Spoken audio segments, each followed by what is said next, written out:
Bonjour et bienvenue dans cette nouvelle vidéo du laboratoire. Je suis ravi de vous retrouver après ces 5 mois sans vidéo. Je sais, c'était long. Mais voilà, vous comprenez, j'étais un petit peu occupé quoi.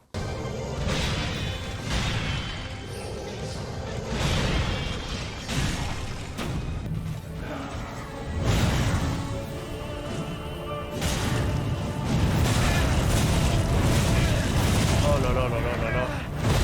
Oh là là. Ok, putain, ça y est. Wouh! Oh putain, ça y est. Blague à part avoir passé 350 heures sur Twitch depuis le 10 novembre, soit la date de la dernière vidéo, je suis également devenu indépendant d'un point de vue professionnel et ça a complètement changé mon organisation, que ce soit au niveau de mes journées, de mes semaines. Ce qui est bien, c'est que ça a fait ressortir ma créativité du coma et je peux vous promettre que cette fois, vous allez avoir plus de contenu très prochainement. D'ailleurs, comme vous l'avez peut-être remarqué, cette vidéo est divisée en 2 parties et la prochaine suivra d'ici 2 à 3 semaines. Donc cette fois-ci, vous ne mettrez pas longtemps avant d'entendre de nouveau parler de moi. Pour ne pas manquer la suite de cette vidéo, ne manquez pas de vous abonner et surtout de cliquer sur la cloche pour ne pas rater les notifications. Comme ça, vous êtes certain de ne pas rater la suite. Trêve de bavardage, il est temps de rentrer dans le vif du sujet. Comment se protéger du marketing en ligne, c'est ce que nous allons découvrir aujourd'hui ensemble dans le laboratoire.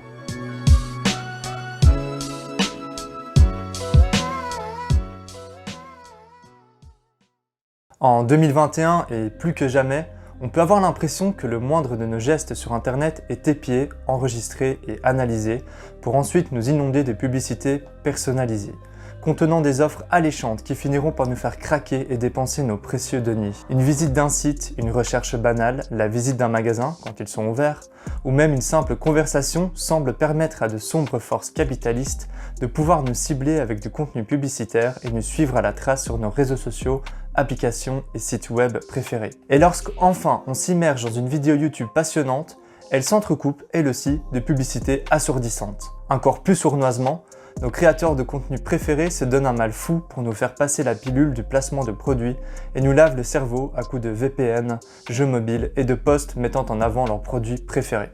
Pour comprendre comment nous protéger de tout ça, il nous faut d'abord identifier le coupable. Est-ce l'entreprise essayant de vous vendre un produit ou un service ? Est-ce le département marketing de celle-ci, prêt à tout pour toucher son bonus de fin d'année? Est-ce Google, Facebook, Instagram, Outbrain, AdRolls, etc. qui permettent la diffusion de ces publicités en fonction de vos habitudes sur Internet? Est-ce les gouvernements du monde qui n'agissent pas assez ou en profitent au passage pour s'en mettre plein les poches? Ou bien est-ce un coupable insoupçonnable? Vous-même. Alors certes, vous n'êtes pas le seul coupable. La collecte abusive de données, les algorithmes qui prédisent vos actions sur Internet, les publicités mensongères, le dropshipping et la manipulation sont des choses condamnables et il faut agir pour encadrer tout ça. Mais comme on peut courir pour qu'une amende fasse peur à Facebook, Google et autres, il nous faut en priorité agir sur ce que nous pouvons faire pour nous protéger. Se protéger du marketing, ça signifie avant tout de résister à la consommation excessive, au consumérisme et à nos pulsions d'achat. Tous les stimuli du monde ne peuvent pas vous forcer à acheter quoi que ce soit sur Internet. Personne n'est à côté de vous, une arme braquée sur votre tête lorsque vous placez dans votre panier d'achat cette petite paire de baskets 100% faites à la main en Italie avec des matériaux recyclés qui ressemblent comme 2 gouttes d'eau à vos sneakers habituels préférés et qui sont comme par hasard en promotion aujourd'hui uniquement. Ce qui est bien, c'est que lorsqu'on apprend à se passer de choses inutiles, c'est-à-dire des choses dont on n'avait pas besoin juste avant de voir une publicité, on s'équipe d'un système de défense automatique contre la fraude, le dropshipping, la publicité mensongère et toutes sortes d'arnaques sur lesquelles on peut tomber sur Internet. Voici mes conseils pour résister à des pulsions d'achat, que l'on soit en ligne ou pas. La règle des 30 jours. Lorsqu'en un coup vous souhaitez acheter un objet cool, que vous découvrez un nouveau besoin, notez-le sur une feuille ou dans votre téléphone, ainsi que la date à laquelle cette envie est apparue. 30 jours plus tard, consultez votre note à nouveau. Si vous avez encore réellement envie de ce qui est sur la feuille, alors c'est probablement un achat réfléchi et utile pour vous. Dans la plupart des cas, vous vous rendrez compte que vous n'avez pas besoin ou envie de ce qui est sur la feuille et vous ne l'achèterez pas. Cette technique toute simple vise à vous protéger du sentiment d'urgence qui est créé par les promotions. On vous met dans une situation où on vous montre ce que vous devez faire. Acheter ici et maintenant le produit ou le service qui vous est proposé en promotion pour une durée soi-disant limitée. En fait, des promotions, il y en a tout le temps. Donc prenez votre temps, prenez du recul sur votre achat et ainsi vous serez sûr et certain que vous ne regretterez pas d'avoir dépensé de l'argent pour ce produit ou pour ce service. Donnez un travail à chaque euro que vous possédez, autrement dit, faire un budget. Lorsque vous tombez sur une promotion, en général, vous vous dites que vous allez économiser de l'argent, faire une bonne affaire. Par exemple, un produit est à 89 € au lieu de 139 €. Vous vous dites après un rapide calcul mental « Waouh, j'économise 50 €, c'est vraiment une bonne affaire ». En réalité, vous n'économisez pas 50 €, vous en dépensez 89. Demandez-vous, cet argent ne peut-il pas servir pour quelque chose dont vous avez vraiment besoin ou dont vous rêvez depuis très longtemps? Il est facile de craquer ponctuellement pour des petits plaisirs et de perdre de vue ses objectifs ou ses rêves à long terme. Pour assembler ce PC gamer, acheter ce super appareil photo, payer ce magnifique voyage, acquérir ce bien immobilier, chaque économie compte et c'est en vous privant de petits plaisirs artificiels que vous aurez la fierté et la satisfaction d'y arriver encore plus rapidement. Pour y parvenir, établir un budget et s'y tenir est un excellent exercice. Ça peut paraître compliqué au début, mais en réalité c'est plutôt simple. Tout ce qu'il vous faut est une bonne vision de vos rentrées et sorties d'argent, un peu de temps et de la discipline. Pour ceux qui veulent faire un vrai budget facilement, je vous recommande youneedabudget.com. Bien sûr, un bic et une feuille ou un carnet suffisent pour tenir un budget. Prenez le temps de faire cet exercice. Listez vos dépenses récurrentes, loyer, factures, assurance.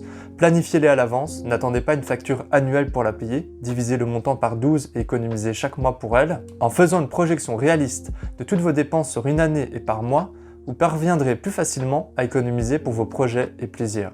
Pour ma part, je crée des sous-comptes dans mon application bancaire, vie courante, épargne, factures et autres. Je crée également un sous-compte budget liberté dans lequel j'octroie un petit budget qui peut me servir absolument à ce que je veux. Le mois suivant, si je n'ai pas tout dépensé, ça se cumule avec le nouveau budget et ainsi de suite. L'avantage de cette astuce est de pouvoir se permettre un écart de temps en temps sans pour autant perdre de vue nos dépenses et sortir notre carte de crédit à tout va. En conclusion, un budget vous permet d'avoir une vision précise de votre situation financière et ainsi réduire drastiquement le nombre de vos achats impulsifs. Troisième conseil, réfléchissez aux conséquences de votre achat. Avec les informations dont vous disposez, essayez de remettre votre achat dans son contexte et ainsi de vous projeter dans les conséquences de celui-ci. Ne faites jamais confiance aux promesses et publicités, cherchez des informations ailleurs. Au plus une publicité est jolie, crédible, attirante, au plus, en général, elle a coûté cher, ce qui signifie qu'elle se doit d'être rentable derrière. C'est exactement pour cette raison que vous ne pouvez jamais faire confiance totalement à une publicité, aussi vraie soit-elle. Un bon marketing n'est pas un gage de qualité pour le produit ou le service que vous achetez. Au plus de l'argent a été mis dans le produit ou le service que vous achetez, au plus la marge de bénéfice nécessaire pour qu'il soit rentable augmente. La première question à vous poser est qui enrichissez-vous? Une multinationale, un artisan local, une chaîne nationale, un particulier? Si vous ne parvenez pas du tout à répondre à cette question, mieux vaut passer votre tour. Le fournisseur du produit ou du service doit pouvoir être identifiable facilement. Ensuite, demandez-vous, cet achat va-t-il vous apporter de la valeur, que ce soit du plaisir ou de l'utilité, au long terme ou au court terme? Par exemple, s'agit-il d'une réduction pour aller chez McDonald's ou bien d'un investissement sur des chaussures de randonnée que vous allez porter de saison en saison pendant plusieurs années? Le premier est éphémère, le deuxième vous servira pour très longtemps. En avez-vous vraiment besoin et allez-vous réellement l'utiliser? Troisième question importante, quel est l'impact écologique de mon achat? Où et comment a-t-il été produit? Que demande le service comme ressource pour fonctionner? Est-il facilement recyclable? Quel transport jusqu'à moi? Quels sont les ingrédients ou composants? Ne vous faites pas avoir par le greenwashing. Un produit avec un packaging vert n'est pas meilleur pour la planète que celui avec un packaging bleu ou marron. Le label bio n'est pas une garantie. Un fruit emballé dans du plastique qui a été cultivé à l'autre bout du monde et qui est labellisé bio est juste un argument marketing pour vous le vendre plus cher et vous donner bonne conscience. Quatrième question. Mon achat est-il éthique ou contribue-t-il à l'inégalité des richesses et à des conditions de travail inacceptables et inhumaines pour d'autres personnes dans le monde? Il n'est pas forcément facile de répondre à toutes ces questions. Toutefois, si le doute persiste sur seulement l'une d'entre elles, il est probable que cet achat n'en vaut pas la peine, ou en tout cas, tant que vous n'avez pas la réponse, évitez d'acheter ou de consommer le produit ou le service en question. Quatrième conseil, s'éloigner du consumérisme en se renseignant sur le frugalisme et le minimalisme. Le frugalisme est un mouvement consistant à mettre de l'argent de côté très tôt dans sa vie pour pouvoir arrêter de travailler plus tôt et ainsi vivre libre, quitte à gagner moins par la suite. Le minimalisme est une philosophie consistant à se débarrasser de l'encombrement et du désir matériel. Si la consommation a longtemps été synonyme de pouvoir, elle est aujourd'hui plutôt synonyme d'aliénation.